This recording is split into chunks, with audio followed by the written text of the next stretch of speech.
코로나19 재확산으로 어려움을 겪고 있는 소상공인과 자영업자, 저소득층과 미취업 청년 등을 지원하기 위한 정부의 4차 추가 경정 예산안이 7조 원대 중반 규모로 편성됩니다.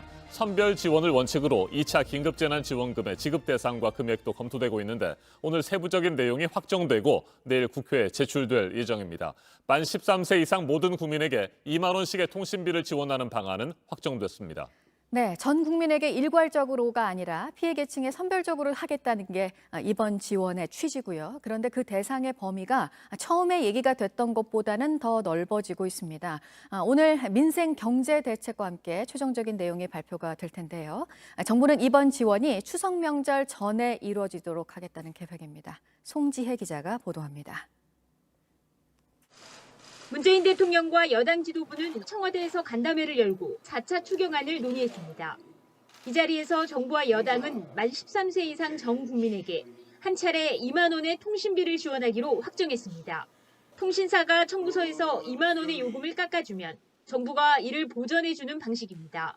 코로나로 인해 다수 국민의 비대면 활동이 급증한 만큼 통신비는 구분 없이 일률적으로 지원해드리는 것이 좋겠다고 긍정적으로 답했습니다. 상반기에 만 7세 미만 어린이를 둔 가정에만 줬던 돌봄 쿠폰은 대상을 확대해 초등학생 이하 자녀를 둔 가정에 다 주기로 했습니다. 금액은 자녀 한 명당 20만 원가량입니다. 사회적 거리두기로 손님이 줄어든 자영업자엔 최대 200만 원, 오랫동안 취업을 못한 청년엔 50만 원을 줍니다. 이와 함께 문 대통령은 김태년 원내대표의 제안을 받아들여 착한 임대인에 대한 세제 혜택을 연장하는 방안을 검토하라고 참모진에 지시했습니다. 정부는 코로나19가 퍼진 이후 임대료를 낮춘 임대인에게 세액공제 혜택을 주다가 지난 6월 종료했습니다. JTBC 송지혜입니다. 추미애 법무부 장관 아들 서모 씨의 군 복무 중 특혜 휴가 의혹과 관련해 검찰이 어제 당시 군 관계자들을 다시 불러서 조사했습니다. 야당에서는 특별수사본부 설치를 주장하고 있는데 대검찰청은 일단 선을 그었습니다. 최승기 기자가 보도합니다. 검찰이 어제 추미애 장관 아들 서 씨의 카투사 복무 때 부대 관계자들을 불러 조사했습니다. 당시 민주당 대표였던 추 장관 측 보좌관에게 청탁성 전화를 받았다고 주장한 A대위와 당시 당직 사병 등 3명입니다. 모두 핵심 참고인입니다. A대위는 지난 6월에도 조사를 받았습니다. A대위는 6월 조사 때 추미애 의원 보좌관이라는 사람한테 전화를 받았다는 취지의 진술을 했습니다. 그런데 사건을 수사 중인 서울 동부지검은 이 내용을 진술조서에서 뺐다는 의혹을 받았습니다. 검찰이 어제 3명을 한꺼번에 부른 건 이 같은 비판을 의식한 것으로 보입니다. 주요 참고인 3명의 진술을 동시에 받으면 증거 신빙성이 더 높아지기 때문입니다. 검찰은 8개월 넘게 수사 종결을 미루고 있다는 의혹도 받고 있는데 이를 차단하려는 의도도 있는 것으로 풀이됩니다. 실제로 검찰 수사가 지지부진하자 야당에서는 특별수사본부를 설치해야 한다는 주장도 나왔습니다. 하지만 대검에선 고려하지 않고 있다며 선을 그었습니다. 앞서 서 씨의 병원 진료 기록 등을 확보한 검찰은 이 같은 자료와 참고인 진술 등을 통해 특혜 휴가 여부를 조사할 계획입니다. JTBC 최승기입니다. 공정거래위원회가 삼성과 SK 총수 일가를 조사하고 있습니다. 이른바 사익 편취 혐의입니다. 일감 몰아주기 등으로 총수 일가가 이득을 받는지 살펴보겠다는 겁니다. 단체 급식 업체인 삼성 웰스토리와 반도체 업체 SK 실트론이 조사 대상으로 거론됩니다. 정아람 기자가 보도합니다. 공정한 경쟁 기회를 잠식하는 일감 몰아주기를 집중 감시하고 대기업 집단 규율체계 개선 등 공정거래법 전면 개편안의 재추진 기반을 마련. 조성욱 공정거래위원장이 취임 1주년 기자간담회에서 대기업의 일감 몰아주기 혐의를 조사하고 있다고 밝혔습니다. 그중에서도 공정위가 직접 조사하고 있다고 언급한 곳은 삼성과 SK입니다.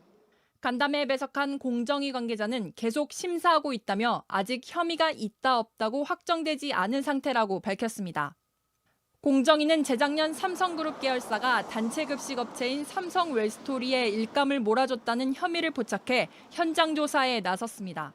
삼성 웰스토리는 계열사 구내식당 운영 등 내부 거래로 올리는 매출이 전체의 40%가량입니다. 특히 경쟁 입찰이 아닌 수의 계약을 맺었는데 공정위는 이것이 총수 일가의 이득이 됐는지 살펴보고 있습니다. 이에 대해 삼성 측은 정상 가격으로 거래된 것으로 일감 몰아주기가 아니다라는 입장입니다.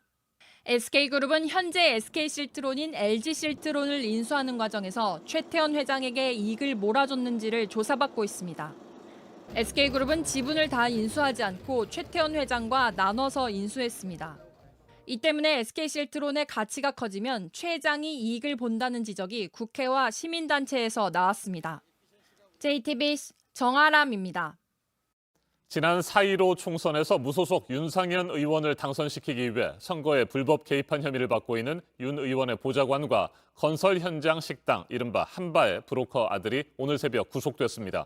공직선거법 위반 혐의입니다. 같은 혐의를 받고 있는 브로커 유상봉 씨는 최근 자취를 감췄는데 경찰은 유 씨가 도주한 것으로 보고 행방을 뒤쫓고 있습니다. 강희영 기자입니다. 무소속 윤상현 의원의 보좌관 조모 씨와 건설 현장 식당 브로커 유상봉 씨의 아들이 구속됐습니다. 법원은 이들이 도주할 우려가 있다고 봤습니다. 이들은 지난 4.15 총선에서 인천 동구미추홀에 출마한 윤상현 의원을 당선시키기 위해 상대 후보였던 안상수 전 의원을 허위로 고소한 혐의를 받습니다. 안 전 의원이 인천시장 일대 이권을 챙겨주는 대가로 수십억 원을 받아 챙겼던 내용입니다. 그러나 같은 혐의를 받는 브로커 유상봉 씨의 구속 여부는 결정되지 않았습니다. 유 씨가 어제 열린 영장실질심사에 휴대전화도 끈 채 나타나지 않았기 때문입니다. 영장실질심사 전 유 씨가 도주를 계획한 정황도 포착됐습니다. 영장이 발부됐지. 왜요? 몰라 어쩌래요. 지금 어디로 가버리라는 게 요즘 청말만 좀 보내주셔야 돼. 전라도 쪽으로 내가 가버려야지 안 된단 말이에요. 경찰은 유 씨의 소재지를 파악하고 강제로 구인할 방침입니다. JTBC 강연입니다. 도널드 트럼프 미국 대통령이 미국 내 첫 코로나19 사망자가 나오기 이미 몇 주 전에 코로나19 바이러스가 독감보다 훨씬 더 치명적이라는 사실을 알면서도 의도적으로 이를 경시했다는 폭로가 나왔습니다. 미국 언론들은 다음 주 출간될 예정인 언론인 밥 우드워드의 신간을 입수해 이같이 보도했습니다. 김정은 북한 국무위원장과 트럼프 대통령이 주고받았던 친서 내용도 일부 언급됐습니다. 워싱턴을 연결합니다. 임종주 특파원, 코로나19의 위험을 알면서도 경시했다는 이번 폭로, 트럼프 대통령에게 또 하나의 악재가 될 수도 있겠군요. 네, CNN과 워싱턴 포스트는 다음 주 나올 예정인 언론인 밥 우드워드의 책 경로에 담긴 일부 내용을 입수했다며 녹취와 함께 공개했습니다. 그중 지난 2월 7일 진행됐다는 인터뷰를 보면 트럼프 대통령이 코로나19의 치명적 위험을 인식하고 있었다는 답변을 내놓습니다. 미국 내 첫 코로나 사망자가 나오기 3주 전입니다. It's also more deadly than your strenuous flus. This is more deadly. This is 5% versus 1% and less than 1%. So this is deadly stuff. 트럼프 대통령은 한 달 뒤 인터뷰에선 바이러스가 사라질 것이고 상황도 좋아질 것이라며 고의적으로 경시했음을 인정하는 듯한 답변을 했습니다. 네. I wanted to always play it down. I still like playing it down. Yes, because I don't want to create a panic. 네, 김정은 북한 국무위원장과 트럼프 대통령이 주고받았다는 친서 몇 통이나 확보했다는 겁니까? 네, 우드워드는 트럼프 대통령과 김정은 위원장이 주고받은 친서 27통을 확보했고 그중 25통은 공개된 적이 없다고 밝혔습니다. CNN은 2통의 사본을 입수했다며 김 위원장이 트럼프 대통령에게 친서를 보내면서 각하라는 존칭을 썼고 두 사람의 우정을 강조하는 꽃다운 언어로 채워져 있다고 전했습니다. 네, 오늘 폭로에 대한 트럼프 대통령의 반응 혹시 나왔는지도 궁금합니다.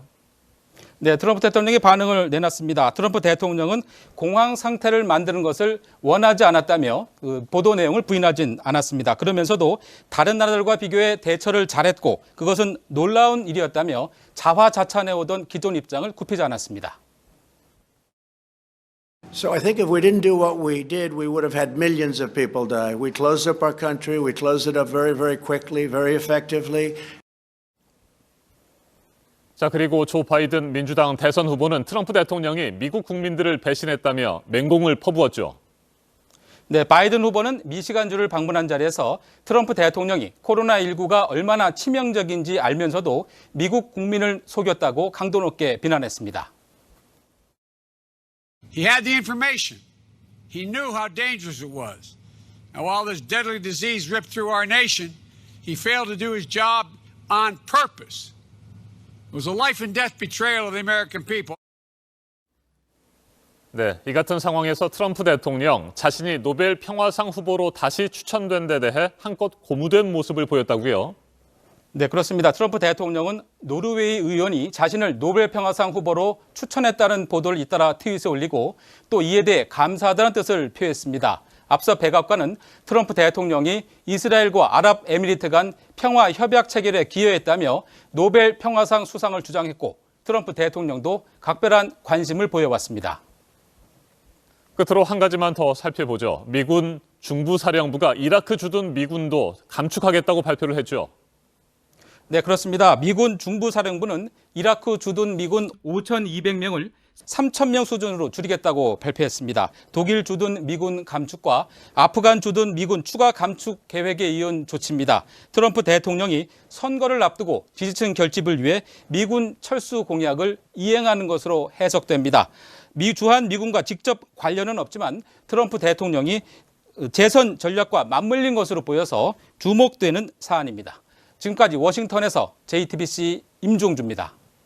비상사태가 선포된 그리스 소식도 있습니다. 난민들이 머물던 시설이 큰 불로 전소되면서인데 최대 정원의 4배가 넘는 12,000여 명이 생활하던 곳이었고 이곳에서 30명이 넘는 코로나19 확진자가 나오기도 했습니다. 갈 곳을 잃을 이 난민들을 어떻게 해야 할지 그리스 정부가 지금 대책을 고심하고 있습니다. 이 소식은 강버들 기자가 보도합니다.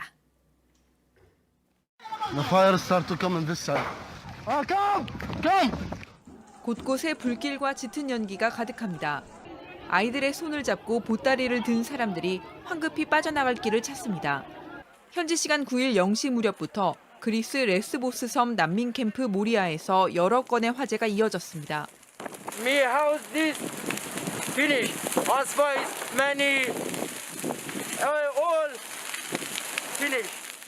크게 다치거나 숨진 사람은 없는 걸로 전해졌지만 캠프는 전소됐습니다. 정원의 4배 넘는 12,000명이 머물던 모리아는 지난주 코로나19 첫 확진자가 나온 이후 사실상 봉쇄된 상태였습니다. 현재까지 35명이 확진됐는데 워낙 과밀한 탓에 사회적 거리 두기가 어려워 문제가 됐습니다. 확진자들이 일으킨 소요와 이번 화재가 연관됐다는 증언도 있는데 예견된 일이었다는 반응입니다. This situation was a time bomb that we were expecting to explode one day or the other. Europe has failed in this strategy, and today this is the result.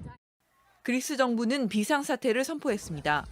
갈 곳 없어진 난민들을 수용하는 게 당장 문제입니다. 흩어진 난민들이 코로나19를 더 퍼뜨릴 수 있다는 걱정도 나옵니다. 독일 외무장관은 유럽연합 회원국들이 난민들을 나눠 데려가는 방안도 고려해야 한다고 제안했습니다. JTBC 강버들입니다.